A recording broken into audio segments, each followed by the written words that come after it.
Do.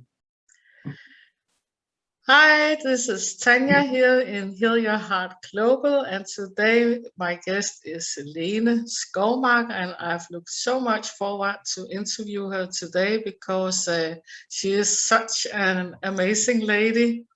So very wholeheartedly welcome to you, Lene. Thank you.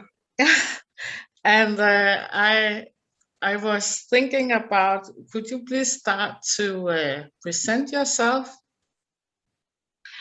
My name is Lene Skovmark.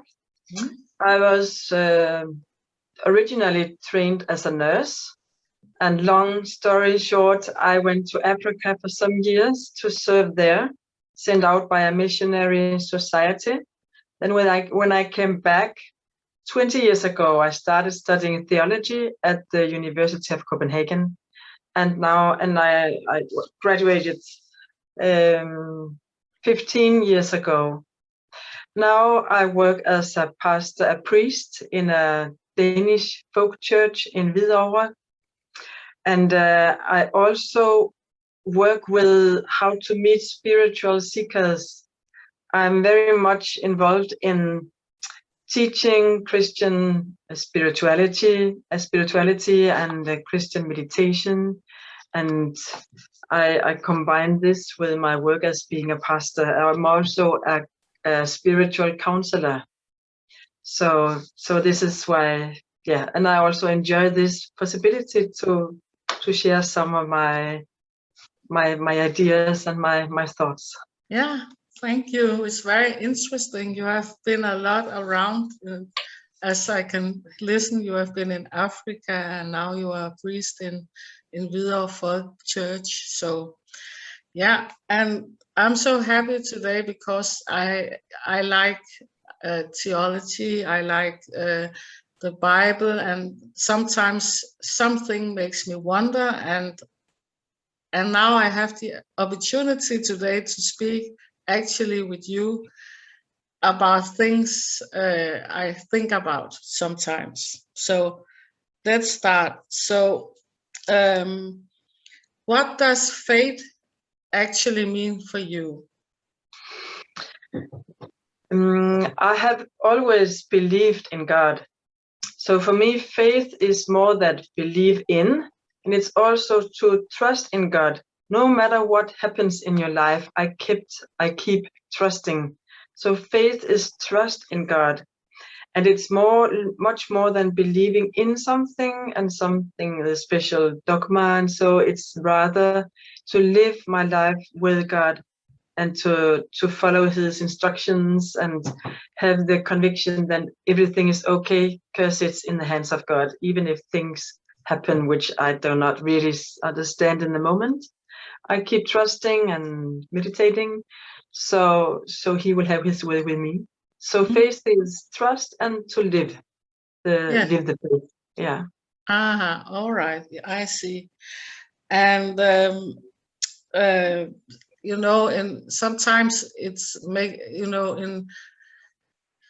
the Bible it says actually in Mark 12:31 that you have to love your neighbor as you love yourself.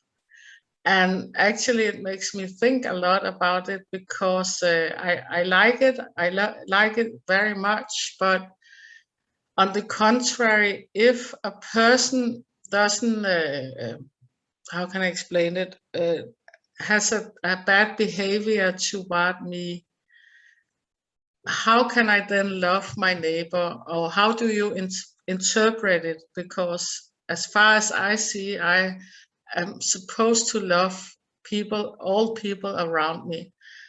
And it's easy, you know, to love people who treat you right, but when you meet a person who treats you bad, it could be a colleague from your work, it could be a family member, it could be a person you meet on the street. How can you then love this person? You know, that makes me wonder sometimes. So I would like to ask, how do you see it?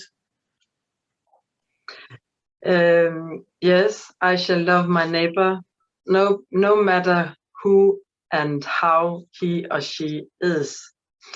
And if I have some difficulties with that, and if some people don't treat me well, I will always consider what's in me, who produces this. So I very much rather take responsibility of this bad relation. How do I allow this person to be evil or to misbehave against me? And there's always a reason within me.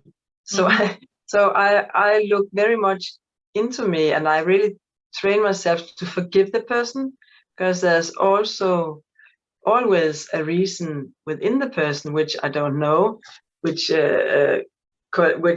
connects or conflicts with something in me. So I see this misunderstanding, or this, it's always a conflict in our inner persons, our false self, so to say. Yes. Can you follow me? I follow you. Yeah, There's always a reason for which they don't like me, for instance. And I always try to forget, and also to reflect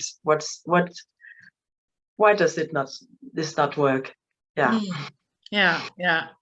Because it always make me think about it, because I, as I said, I love the command, but on the other hand, I think sometimes it can be difficult, and that's why I would love to ask that question today. So no matter what, I know God is pure love, and yeah, but then, I think I like to talk about when faith is a kind of where you doubt sometimes. I think that for many people, especially maybe a newborn Christian, they doubt, or you also can be Christian for a long time and you can doubt.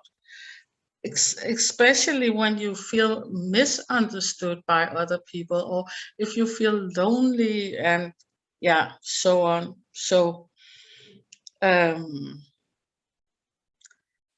don't know if about doubt. Do you have doubts sometimes? Believe me, I never doubted in the existence of God. Never. I never doubt in His love to me. I have had many difficulties and difficult times as young. I had not known so much courage in life, but I put my trust in God, and I knew that in any difficulties, the failure or there was nothing wrong with God. So it was me who had to take responsibility again, and to work with to resolve the brokenness is always within me. So the limitation is in me as a broken person.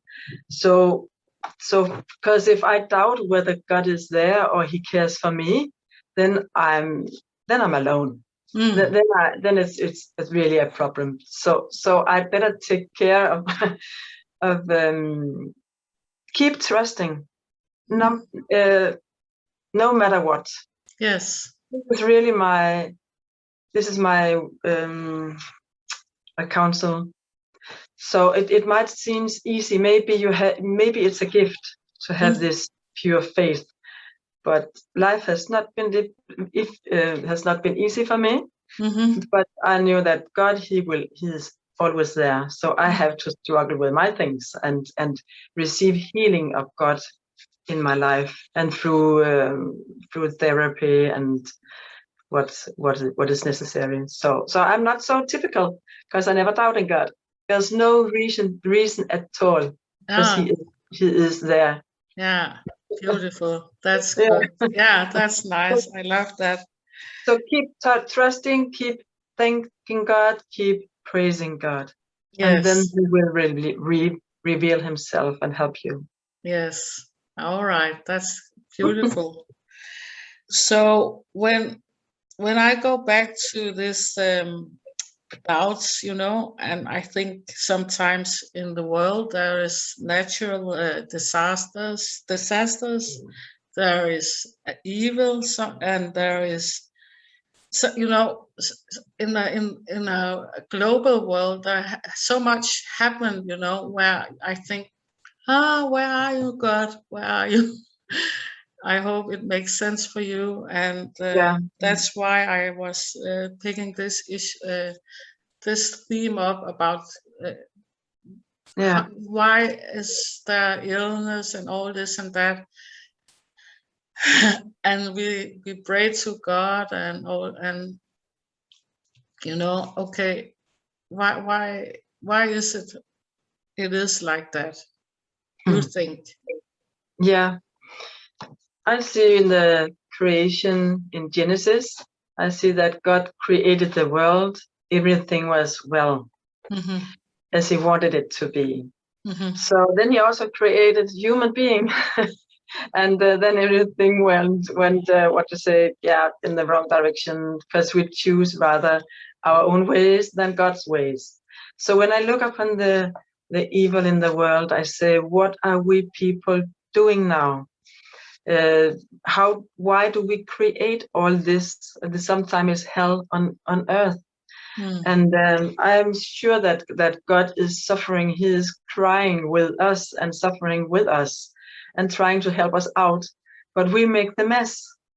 And surely we see that God is not. I'm sure that when people are tortured or terror attacks and so oppressed, I think that we can say, where is God there?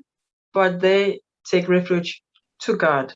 They keep believing because they have nothing else but God. But we see it from outside. Then we cannot see God there. But he is there for them. I've heard so many witnesses. So evil, I think that there's a double thing with God. He's transcendent. He's separated from all this evil thing. He's over. He's above all. And the same time, he is in it, in the midst of our suffering. He's always there in a mystical way. And he planted the cross in the midst of our misery to help us out and to stay with us in it and to carry all our burdens and our illness and everything, our suffering. So that is to sort of separate. He is there, but in a mystical way. I don't sense his presence, but keep trusting, keep praising. He is there. He is there with you. He suffers with you. All right. Yes. And then I want to go back to this. I read before about love your neighbor as you love yourself. And again, if I trust a person and I find out that the person was not to be trusted at all, should I then just forgive that person who treated me badly? Or what do you think? I think it can be very tough and unbearable to forgive. So not just forgive, but consider that what is the alternative? If you don't forgive this person, then you will carry with you what the person has done to you, and you will the wrongdoing, or I don't know, I miss the word now, but what the person did to you, you will carry it along if you don't forgive. So you need to forgive, also for your own sake, to set yourself free and to set the person free. And again, what is in you that created this situation? What is it in you that allowed this person to treat you that way and to betray you? It's always your responsibility also. So you need to forgive, but it's important also that to forgive is a process. It's not just a feeling that forget. It's starting with the will. I want to forget this. It's unbearable. It's hard for me, but I need to. I want to. I will. So it starts with the process of forgiving. It starts with an act of will, an action. I want to, I need to, I will. And then there's the feelings they have. There's a you cannot feel that you. It might follow when you get peace in your heart, but have patience. You need to forgive, and at the same time ransack yourself. What's in me that allowed this person to do this against me? So that's again the self to clean your heart and to stay in the process. Yes, but let me. But do you still consider or think that you still have to be together with that person, or do you mean separate from that person but then forgive inside your heart? Yeah, it can. You should not. It's to get reconciliation. No, the forgiveness does not need to be received by the other person, and you should not always expect that the relation should be re-established. It can be that you have to separate because you're too different, or it has been hurting too much. But in your heart, you have forgiven. But it can be a broken, that the relationship cannot continue. It's also about respecting your own limits and say, no, I can't handle this, or it's unbearable. So let's separate. So yeah, but always seek to forgive and have peace in your heart. Yes. Over time. Yeah. I guess sometimes people come to you to get a prayer about getting free from, or how to forgive. Haven't you heard a lot about people who are suffering with not be able to forgive? Yeah, sometimes not able to forgive themselves for what they have been doing, and also that it's hard to forgive, for instance, their mother. And then I always put up this mirror and say, what is the alternative? If you don't choose to try to forgive. So then, of course, I take seriously the problem and the difficulty. That's very important. But when sometimes you come to a point, if you stay in the role as a victim, then you keep suffering, and what the person did to you will continue the rest of your days. Do you really want that? I say sometimes a woman of 70, almost 80 years have this problem. Oh, what my mother did to me.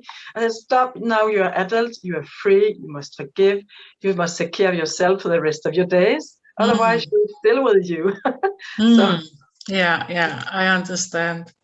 And at that point, I will add, to forgive is not the same as to forget, but it's very important to forgive. I do agree with you, because it's to let go. Let go, let go.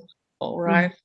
So another question I would love to ask you about is, where is the boundary between peace and love coexistence? Setting, how can I explain it? To set boundaries toward others in order to the same as you have to love your neighbor as you love yourself. Is it okay to set clear boundaries? Or should you love and love and love and forgive, and then continue letting the person behave you badly? No, you should not. I think it's also about self-respect, that you need to set and put a boundary or put a limit to a certain behavior, and consider whether this friendship is healthy for me or not. And then it's but again, the other people will cross your boundaries, or they will invade you if you let them. That's again important. You have a big responsibility, And so you can say, well, I can't look through this. I need to a pause from this relationship. I know somebody who had a long had to break the relation, or have a break, a time out for some months, sometimes years, because they could not handle it. So it's also a way to put a boundary, to put a limit. So I think it's about self-respect, because if the other person cannot sense this, maybe if the other person cannot sense your limits, of course they pass over it or hurt you again. So it's again your responsibility. So it's a good exercise with this sort of relations, as long as it makes sense, to exercise for yourself to put a limit and say, now I feel you don't respect me, but then you should act in a way that the other people respect you, can show you respect. That it is not by always just bow your head and say, okay. So it's a bit training. It's training. It's training. Yeah, I see. I understand. Yes. Okay. I think it's very interesting. We have come along a lot about this Mark 21, about love your neighbor as you love yourself, and we have talked about how to forgive, forget, and move on, and how to treat yourself with kindness and self-respect. And God is love, and God is going with you through happiness and through sorrow. So I think I will say thank you very much, Lene, for our talk today. And what do you think? What, if you want to summarize this interview, what do you think is most important? I think it's what you said already. And what I heard myself saying to almost all your your questions, that we should really consider what is my proper responsibility in a conflict, or if I don't feel the presence of God, then it's a limitation within me all the time. So keep trusting God, keep praising, and never doubt in his love, because he is there. His face is always shining upon you, and his eyes are always dwelling upon you with great love. And he is suffering if you don't trust him. He's not angry, but he's waiting for you. Yeah. Beautiful. So before we are going to stop, I would love to ask you, where can we follow you, Lene? I have I don't know whether you could put it after written, Yes. but I have a homepage called The Open Land, The Open Land. Yes. And then I also have a YouTube channel with where I have some videos where I teach Christian spirituality, meditation, and spiritual way of reading the Bible. So these are mainly the two, and a Facebook site where I post my videos and my news, my arrangements. Yeah. So exciting. I will post it on the comment below. Absolutely. And thank you very much, Lene, for taking your time to have this talk with me today. And I also want to say that in Heal Your Heart Global, I pray every Thursday for people who need a prayer. So you're always welcome to write into this group, and I will collect it every Thursday and pray every Thursday evening. All right, we need to go now. Have a nice day. Thank you for watching, and thank you again, Lene, very much for participating in this interview. You're welcome.